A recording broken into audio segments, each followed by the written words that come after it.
L'armée russe concentre ses forces le long de sa frontière avec l'Ukraine. On dit que ses troupes organisent des exercices, mais l'Ukraine tire la sonnette d'alarme. La Maison-Blanche a exprimé son soutien sans faille à Kiev. Les États-Unis sont de plus en plus préoccupés par l'escalade récente des agressions russes dans l'est de l'Ukraine, y compris les mouvements de troupes russes à la frontière ukrainienne. La Russie a maintenant plus de troupes à la frontière avec l'Ukraine qu'à tout moment depuis 2014. Jeudi, le président Volodymyr Zelensky s'est rendu sur la ligne de front. 5 militaires ukrainiens ont été tués dans le Donbass cette semaine.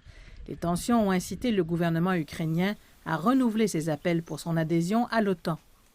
Le ministère russe des Affaires étrangères affirme que l'adhésion à l'OTAN pourrait entraîner des conséquences irréversibles pour l'Ukraine. Ils ont qualifié ce langage de provocateur et insistent sur le fait que la Russie défend simplement ses frontières avec une région instable. Un cessez-le-feu fragile existe dans la région du Donbass, où les forces ukrainiennes combattent les rebelles soutenus par la Russie depuis 7 ans.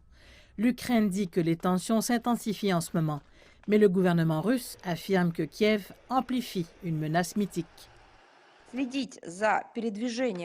Suivre le mouvement des troupes russes sur le territoire russe est une chose inutile. Il y a des soldats dans tous les États, quels qu'ils soient. Ils le déplacent selon leur stratégie et leur plan. La chancelière allemande, Angela Merkel, a évoqué la situation avec son homologue russe. Le président Vladimir Poutine lui a dit que c'était une affaire interne. Mais les dirigeants européens sont préoccupés par la seule zone de conflit du continent. Ils craignent qu'une guerre de mots entre la Russie et l'Ukraine se transforme rapidement en de violents combats.